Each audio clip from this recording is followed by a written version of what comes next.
Lisa, are you good? I think so. You've done a lot of clicking. I'm a little dizzy.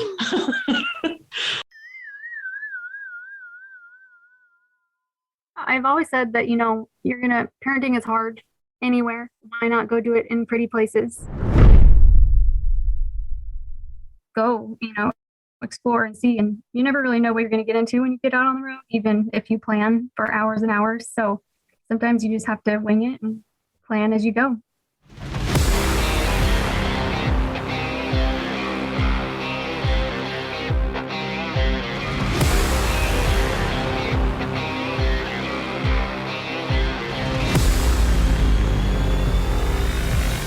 You're listening to the GHT Overland podcast.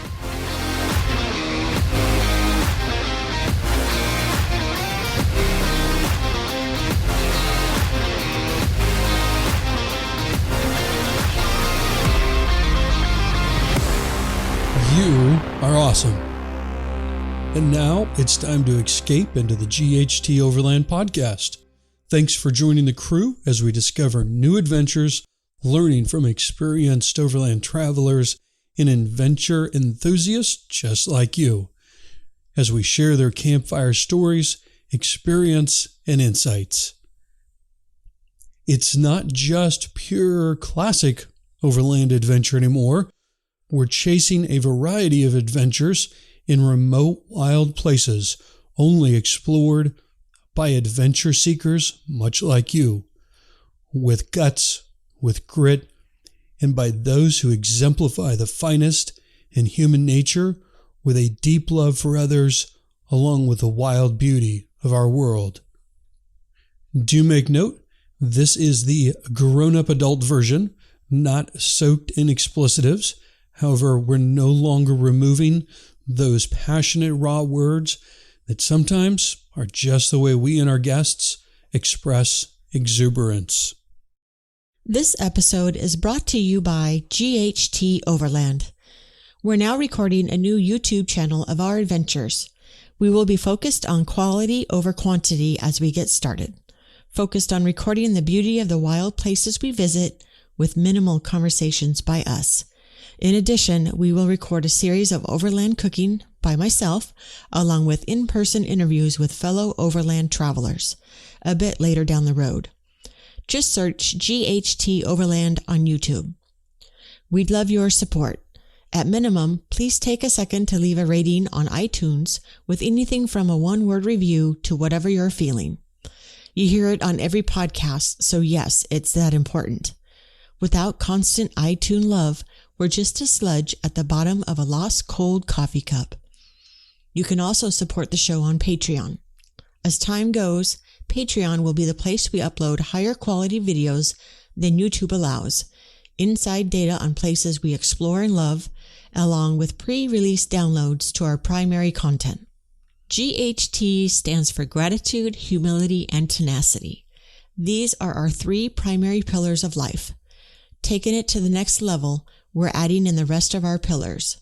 With love at the core, purpose is our foundation, and no matter the obstacle or challenge, we always continue to move forward. And now you know, yes, it's the mysterious little logo you sometimes see in a post, on a video, and tattoos. Thank you for joining us as we pursue a renewed life mission of putting the best in people and nature on display, while tackling the Goliath of today by consistently placing positivity and respect for others in front of everything else. Well, are you still dizzy? Yeah. You are? Seriously? It's been a couple days. Well, you haven't recouped? What you missed was about an hour of us in a frantic, and our guest Taylor being the most patient, kind human you can imagine. She was very patient. I can't even believe she didn't just say, you guys are a joke and hang up on us. How many different platforms or whatever you want to call it did we go through? Went through making just a basic phone call, which we found has been working pretty good. And then we went to Skype. Yep. We zoomed all over the internet, trying to find different around. ways to do it. And it was amazing. It was like the ultimate twister game of podcast recording. How old do you need to be to know what Twister is anyway? They still make Twister, right? Yeah. Tell me the kids know what Twister is. We do owe Taylor a debt of gratitude for hanging on with such grace. Thank you, Taylor. Yes. Thank you. Thank you. I'm still bewildered why that was such a hassle. But anyway, we hope you're having an epic week of awesome. As we all go into the week of Christmas, much joy to you and your friends and family. Although our connection never completely smoothed out, this week's guest has a unique perspective to provide. Taylor May joins us to talk about her overland adventures with her two boys, Paxton and Parker. Taylor's husband, Josh, is a lineman, so his work keeps him on the road and away from home quite a bit. So what's a mom to do? Sit home and knit or go tackle life with a thirst for adventure while exposing her boys to the wonders of the wild back country? And this is where we found Taylor so unique and inspiring. A scroll through her adventures on Instagram will ignite anyone's desire for adventure, overlanding, and exploring. The places she has taken her two sons, the experiences that she's opened their eyes to, and simply allowing them to thrive in the wild beauty that so many of us only dream of exploring. I hope her husband, Josh, does listen to this. He also deserves a lot of credit for supporting her in doing these overland trips. That's not always something that happens, so hats off to you as well, Josh. Yeah, brother. Hats off. We hope you enjoy this episode with Taylor May of Meandering May. Find some inspiration and tips from a tenacious mom of two boys out tackling a life of pure adventure.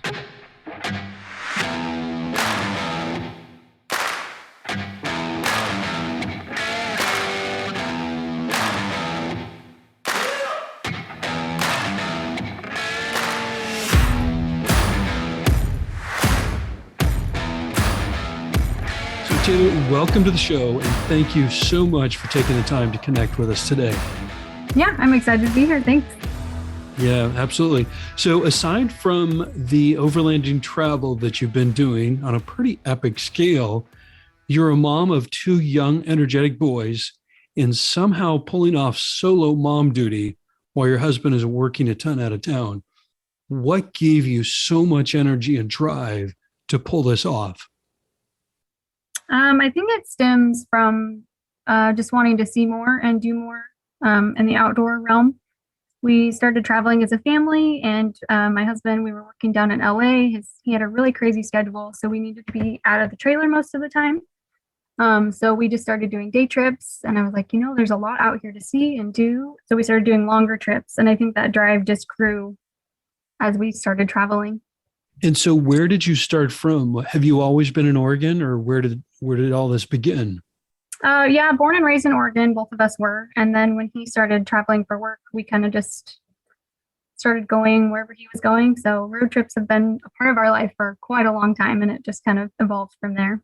Gotcha. And so at what point did you decide that overland travel was something that you were going to do and going to all of these really epic places with your two boys? Like I said, we started with the road trips, so mostly just pavement trips. And, there's a lot more out there that you can see that's not easily accessible. And I wanted to get to more of those places as our, knowledge and experience grew. So we kind of just jumped over more into that world. So a couple of days ago on Instagram, you had wrote, "Don't be scared to change your story if the one you're in now no longer serves you." What about your current story fuels you to keep you going and to keep seeking adventure? I think it's something that we just really enjoy. It's a passion. It's something that I really love doing. So it's easy to keep going. And then how do your boys like the travel and seeing so much of the wild nature out there that you've taken them to? They really enjoy it. When we were traveling full time, they'd wake up every morning, "Hey mom, what are we going to do today?" So it's really exciting that, they enjoy it too. Super cool. Mhm. What does your average morning routine look like? For now or when we were traveling? Because those are two very different things now. They probably are when you're traveling. Out on the road, we usually get up pretty early. I always say we rise and fall with the sun when we're on the road. So, to camp by dark and up when the sun comes up. But just usually we're pretty busy on the road. We get up early, do breakfast, pack up camp, and then we're on to the next location. So having two boys of our own, how are you able to get those two young men up in the morning that early? Yep, I've got one that sleeps in, and my other one's he's always up way before I am, so that makes it easy. And is that Parker, your younger boy? Parker's the one that sleeps in. Oh, he's a sleeper inner. Okay. He is. He was our youngest. He had an internal clock. He would get up at 6 a.m. every day for more years than I can possibly remember. That's exactly how my oldest is. Yep. No matter where we are, 6 a.m., he's up on the dot. That is so funny. Okay, cool. So we're so impressed with the epic places that you find, from hot springs to mountains, deserts, lakes, like everything. So how are you finding and planning those places that you're overlanding to? I'd say, a lot of research goes into it, sometimes word of mouth, but I spend a lot of time, looking online or digging into books or things like that, places that we want to see and we want to go to. I think it's, my knowledge of or skill of planning these trips and finding these places has grown over the years. And so once you find a place, do you have any certain process that you go through in verifying like the roads are open, that you're able to get there? Or are you using, I don't know, Gaia or some kind of a like Garmin GPS or something? Yeah, we use a lot of Gaia to plan routes and things like that. I know Trip Check here in Oregon is another big one. You can, check road closures or things like that. But most of the time it's just go, explore and see. And you never really know what you're going to get into when you get out on the road, even if you plan for hours and hours. So sometimes you just have to wing it and plan as you go. Well, I can appreciate that. So get on the road, just get out there, get it done. You run into a dead end, do a Yui, go find the next one. Yep, we'll figure it out. That's cool. And do you use either a spot or in-reach for emergency communication when you're out there? You're probably going to give me the look for this, but I don't yet. I really need to get one of those. We do the usual, I have just a tracker, or just do like the Google Maps where I can send that location so they can track me that way. But tell people where you're going and all that kind of stuff. So usually we're not out of service for too long of the time, that we've stayed pretty safe so far. Okay, cool. So let's go over a little detail on your vehicle, if you don't mind, real quick. Yeah. What type of vehicle are you using, and have you given it any name? I have a 2018 4Runner, and I named it Ruby. It's white. Everybody always asks me why I named it Ruby, because it's not red, but I don't know. It just stuck when we bought it, so that's the name. Ruby sounds good. Yeah. That's awesome. How long have you had it? We got it at the end of 2017, so it's actually my first new car. It was really exciting. Oh, fun. And do you find that the size, the platform is working out well for you? Yeah, actually, I had always driven a truck before this. And long story short, my truck before that was totaled. So I was in the market for a new car. I wasn't totally sold on the 4Runner, but we needed to get something quick because we were going to take off. But I love it now. I don't think I'd trade it in for anything. That's cool. Okay. And then how much fuel does it carry? Or I don't know if you carry extra fuel with you. Yeah, we just have, the regular tank that comes with the 4Runners. We didn't put any long range or anything in it. But then we do carry a couple roto packs full of fuel. I think it's 5 extra gallons. So that's done us pretty well on the road so far. So all total, how much are you able to take with you? I believe it's 30 total with the tank and then just the 5 extra. Okay. So about 30 gallons. And then on average, how far does that take you? I'd say about 300, 350, something like that. Have you found that that's pretty sufficient for the different adventures that you go on? Yeah, we still do. We haven't done any long range trips like that we've needed, or we haven't passed a gas station in the meantime. So we haven't needed any extra. Okay. And then how much water do you tend to carry with you? And how do you end up filtering water for drinking if you need to? We have a small filter that we pack. We haven't needed to use it very frequently, but I do pack. I have a packs, and then we always carry an extra gallon. So we have 3.5 gallons of water on board with us usually. How long does that usually last you? I'd say about a week or so. Okay. Anything that you've done with the electrical system on your rig? Not necessarily. We've wired in some, trail lights and things like that, but I don't have any other electrical on board. Okay. Do you have a refrigerator that you take with you, or are you using a cooler? Yep, we're still using a cooler. It's done us good so far, Nice. Old school. Yep. Simple. We'll make this much Is it one like of a these fancy, days. is it like a fancy Yeti cooler, or what are you using? It's actually a grizzly cooler. Is it kind of the same design? It is. Yep. It's a big one. We stick in back with all our goodies in it. What is that one thing you find indispensable either on or in your vehicle? See, I'd have to say my drawers. Organization when you're traveling is huge for me, especially with the kids. I mean, they're always taking stuff in and out and wherever they want to toss it. We had a DIY platform when we first started traveling that I had my husband build that we kept all of our bins in. And that was kind of my favorite thing. And then we just recently made the switch a couple months ago to an actual drawer system. But that's one thing that, we use traveling or weekend trips, even like soccer games. It's come in real handy. So that's probably my favorite thing. And is there anything you never used or have removed? Not overlanding wise. I remember when we first started road tripping, we had one of the hitch mounts for the kids' bikes that we'd take with us. It seems really silly to me now that we were carting them all over the place. But yeah, we don't bring bikes with us anymore. Why is it that you found that you never ended up using them? I think we do like mostly hiking or swimming or those kind of things now. When we first started going, we occasionally, stay in a campground or whatever, so they could ride their bikes around the loop or things like that. But now we just kind of out in nature, and they're doing other things. Okay, interesting. If you had to pick just one or two favorite experiences or places you've been, what would those be and what made them so special for you? I'm always going to say Southern Utah is one of my favorite places. Just like the Red Rocks, I'm a desert rat through and through. I love the 100 degrees. Just the environment down there really sticks out to me. We've done a couple trips down there. Our first one was during the summertime, and it was so hot. We ended up driving around in the car at 10 o'clock because we just needed to cool down. And I told myself, I'd never go back to Utah during the summer. And then we've been back every summer since. So yeah, I don't know what it is about that area, but I just really fell in love with it. So we keep going back. Let's see. Another one, there was a geyser.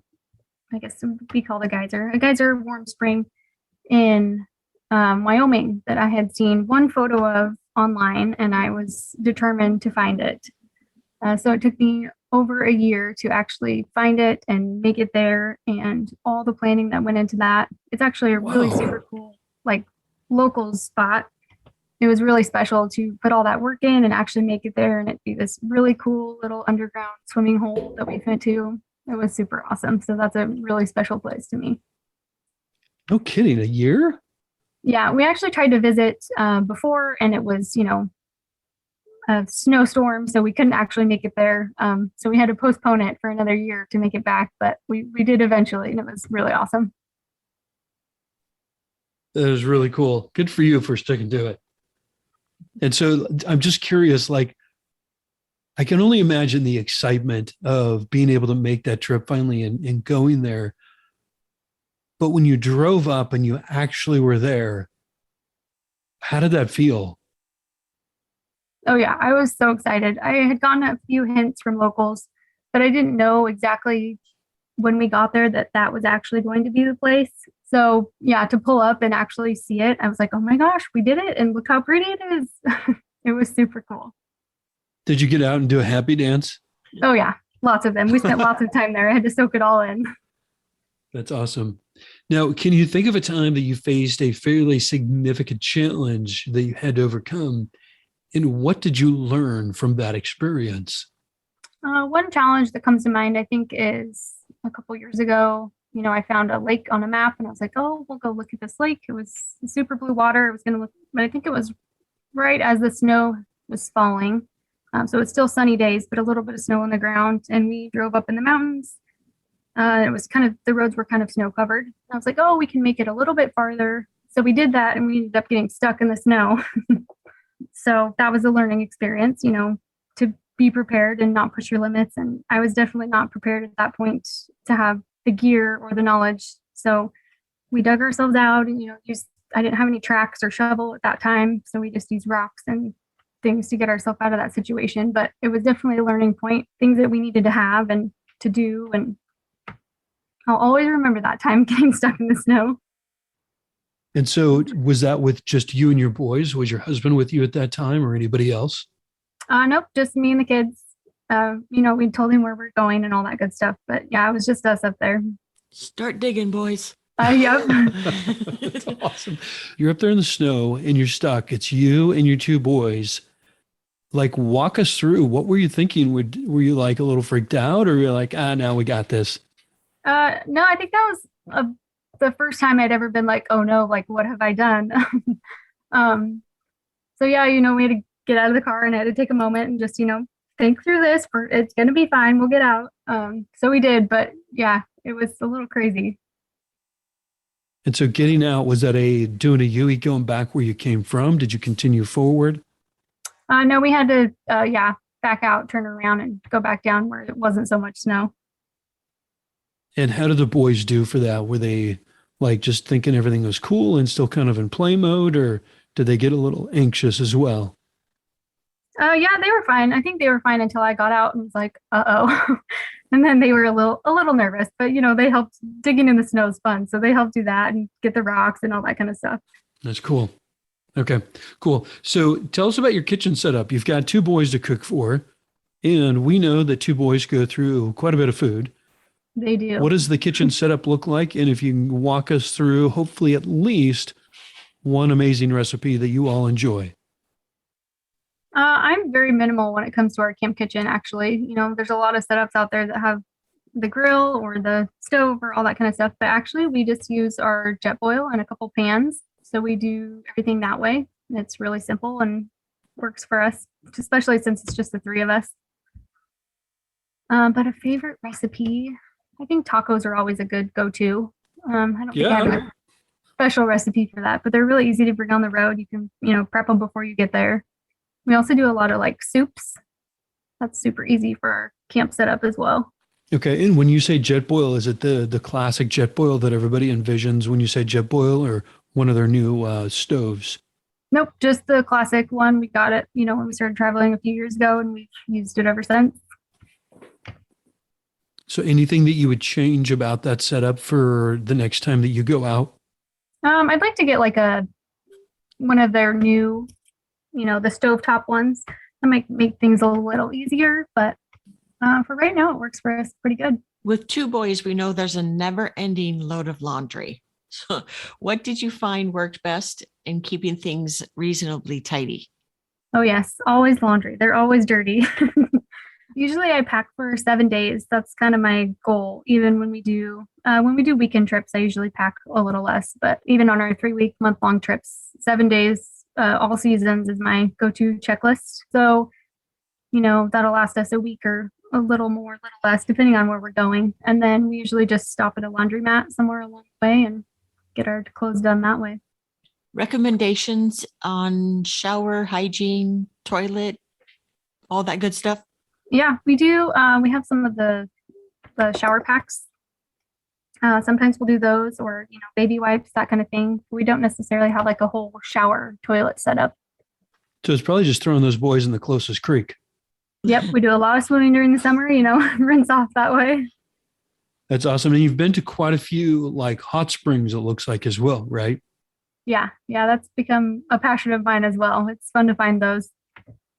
How do you go about finding those? That's really cool. Some of the places you've been to. There's actually a lot of resources out there now that have most of the popular ones named. I do a lot of time scrolling, Google Maps, especially like in Nevada where you can see them from the sky. That's another good way to find them too. Oh, there you go. Like Google Earth or Google Maps. Mm-hmm, yeah. Okay. Is there anything specific, Taylor, that you do to be mindful of the three of you and staying safe and being smart on the road? Yeah, I mean, we usually are. I think a mother's intuition is a huge part of it.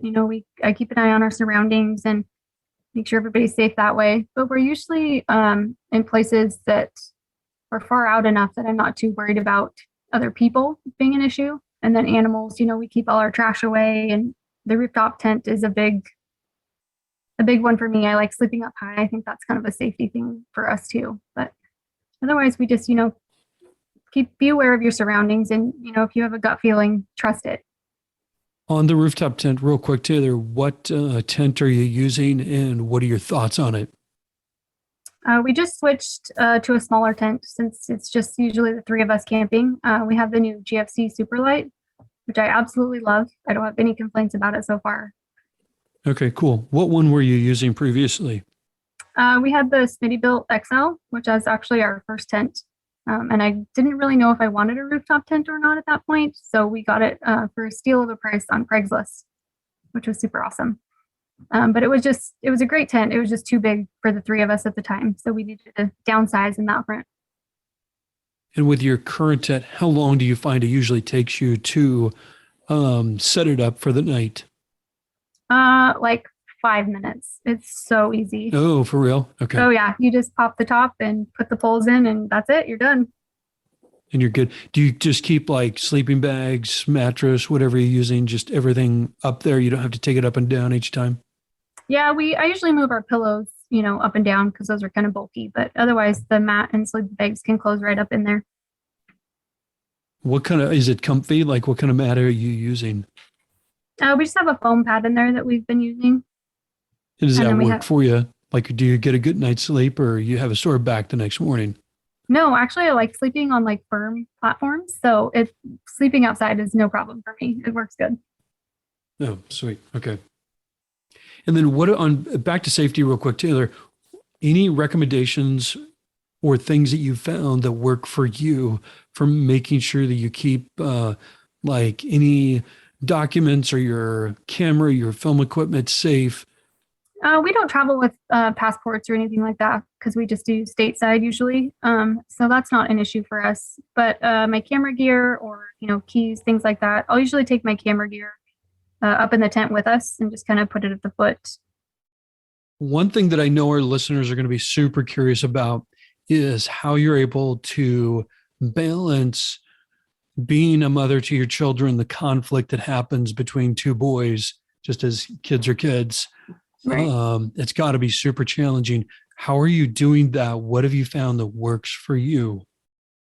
I think, they are at an age now where they're, arguing all the time. But lots of frequent breaks, getting them moving on the road or doing, each picking something that they really enjoy so that they're invested in it and they have something to look forward to. I've always said that, parenting is hard anywhere. So why not go do it in pretty places to get them out there? That's cool. So other than doing hikes and swimming and doing other things, especially for those long drive days, what have you found that works good for them to keep them occupied and entertained? We have a box that we take, with some Matchbox cars or coloring books, that kind of stuff, or some like road trip games, cards, things like that. But I'm not afraid to admit we do movies or iPads or things like that on super long drives to keep them busy as well. I know that those long days driving with our boys, if we had the opportunity to go somewhere where some really challenging times. Yeah, there are those You're days. a strong mom to be able to do that on your own. Yeah. Any information that you can share that at least has worked for you would be super great. What have you found that you can expect in your expenses, either for the month as a total, or if you want to break it down, maybe fuel cost and food expenses? Yeah, really when you're road tripping, for us anyway, your main costs are fuel and food. So they're not like terribly expensive trips. I mean, you don't have to travel far to do a fun road trip anyway. So I think that's one thing that's awesome is that it's road tripping or overlanding can be accessible to a lot of people. For us, I guess I haven't done calculations for trips in quite a while. If you were to take a wild guess, if you're normally out for a week or two and you go to the grocery store, what would you just take a gander at what your expense would generally be? For just the three of us, I'd say probably $150 for, a couple week trip for groceries. And I believe most of the time you're out not at a campground.